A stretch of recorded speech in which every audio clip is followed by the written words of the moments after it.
కాంగ్రెస్ పార్టీకి ఓటేస్తే దేనికోసం పనిచేస్తారు తమ్ముళ్ళు అని మిమ్మల్ని అడుగుతున్నా. దేనికోసం పనిచేస్తారు? అవినాష్ రెడ్డిని అరెస్ట్ చేయకూడదని అడుగుతారు, అంతే కదా. 3 విషయాలు ఒకసారి చూడండి. జగన్మోహన్ రెడ్డి మమ్మల్ని తిట్టడం కాదు, నువ్వు సమాధానం చెప్పు. బాబాయ్ గొడ్డలి వేటు ఎవరేశారో సమాధానం చెప్పి తర్వాత ఓటు అడుగు. చెప్పే ధైర్యం నీకుందా అని అడుగుతున్నా. చెప్పాలనా లేదా అని అడుగుతున్నా. కన్నా కూతురు ఎవరైతే నీ చెల్లెలు సవాలు విసిరింది, మొత్తం వాస్తవాలన్నీ చెప్పింది, సమాధానం చెప్పాల్సిన బాధ్యత ఉందా లేదా అని మిమ్మల్ని అడుగుతున్నా. తమిళలో నిన్నే చూశారు. ఒకప్పుడు బాబాయ్ గొడ్డలి డ్రామా, అది మన మీద పెట్టడం, తర్వాత కోడి కత్తి డ్రామా, నిన్న చూస్తే గులకరాయి డ్రామా. గులకరాయి ఎవడో వేస్తే పవన్ కళ్యాణ్ గారు మేము వచ్చి హత్యా ప్రయత్నం చేశామంట.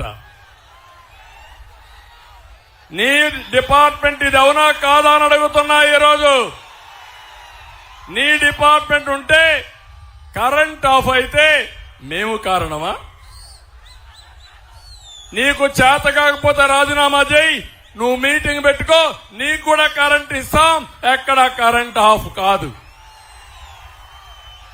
తమిళలో ఈ రోజే ఇంకొక విషయం చెప్పాలి. ఈ ముఖ్యమంత్రి ఎంత దుర్మార్గుడంటే, ఒక దళితుడిని చంపి డోర్ డెలివరీ చేసిన దుర్మార్గుడు ఈ ముఖ్యమంత్రి. ఇంకో పక్క శిరోమండనం చేసిన వ్యక్తిని ఎమ్మెల్యేగా పెట్టుకున్నాడు. నిన్నే కన్విక్షన్ వచ్చింది. నేను అడుగుతున్నా జగన్మోహన్ రెడ్డిని, నా ఎస్సీలంటావు, నా బీసీలంటావు, నా ఎస్టీలంటావు, నా మైనారిటీ అంటావు. ఇప్పుడు సవాల్ విసురుతున్నా. ఒక ఎస్సీలకి 7-8 మందిని సామూహికంగా శిరోమండనం చేశారని ఈరోజు కోర్టులో కన్విక్షన్ ఇచ్చారు. జైల్లో పెట్టమన్నారు, ఫైన్ వేశారు. నేను అడుగుతున్నా ముఖ్యమంత్రిని, రాష్ట్రంలో తిరిగే మునుపు సమాధానం చెప్పమని సవాల్ విసురుతున్నా. ఎంత దుర్మార్గుడు అంటే తమ్ముళ్ళు, ఒక అతను మీరు చూస్తే ఎవరైతే ఎన్ఆర్ఐ ఈరోజు చూశారు మీరు, ఆ ఎన్ఆర్ఐని మనం చూస్తే జడ్జెస్ కేసుల్లో ఇష్టానుసారంగా అనుచితంగా పెట్టి వాళ్ళు అతను అరెస్ట్ చేయమని సిబిఐకి ఆదేశాలు ఇచ్చి ఈరోజు ఇంటర్పోల్ లో కూడా ఇన్వెస్టిగేషన్ చేసే పరిస్థితికి వచ్చారు. పక్కనే అలాంటి నిందితులను పెట్టుకొని ఈ జగన్మోహన్ రెడ్డి తిరిగే పరిస్థితికి వచ్చాడు. అందుకే నేను మిమ్మల్ని అందరినీ ఒకటే కోరుతున్నా, ఈరోజు రాష్ట్రానికి తీవ్రమైనటువంటి గాయం చేసిన వ్యక్తి జగన్మోహన్ రెడ్డి. 5 ఏళ్లు విధ్వంస అవినీతి రౌడీజంతో రాష్ట్రాన్ని సర్వనాశనం చేశాడు. కడాన ఇక్కడే మనుండి మీ మాజీ శాసనసభ్యుడు, మాజీ మంత్రి రవీంద్ర గారిని కూడా తప్పుడు కేసు పెట్టి జైల్లో పెట్టారు. నా జీవితంలో ఎప్పుడూ మరిచిపోలేను. కబద్దార్, నీతుల నాని, గుర్తుపెట్టుకో, ఒక రోజున నీకు కూడా ఇదే జరుగుతుంది అని హెచ్చరిస్తున్నా.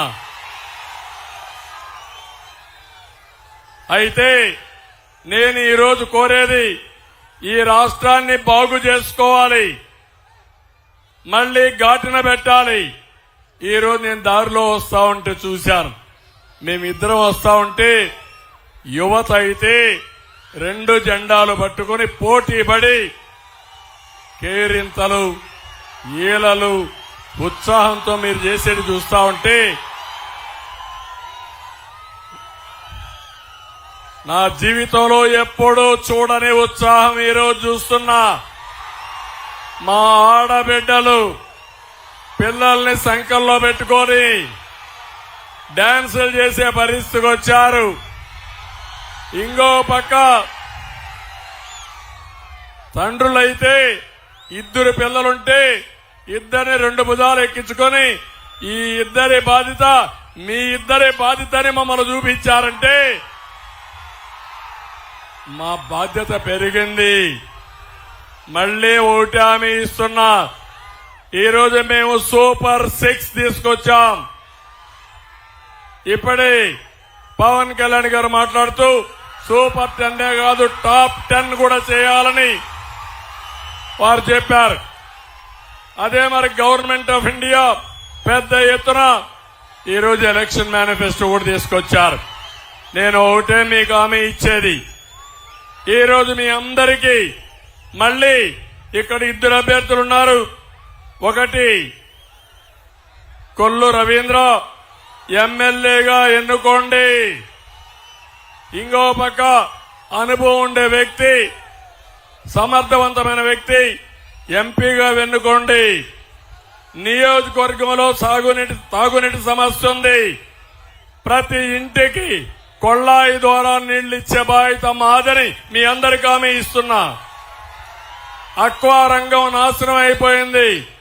₹1.50 కరెంట్ ఇచ్చే బాధ్యత తీసుకుని అక్వా రంగాన్ని బాగు చేస్తాం. మత్స్యకారులకు హామీ ఇస్తున్నా, 217 జీవోను రద్దు చేస్తాం. వలలు, బోట్లు, ఇతర యంత్రాలపై ఇంత మునిపించిన దానికంటే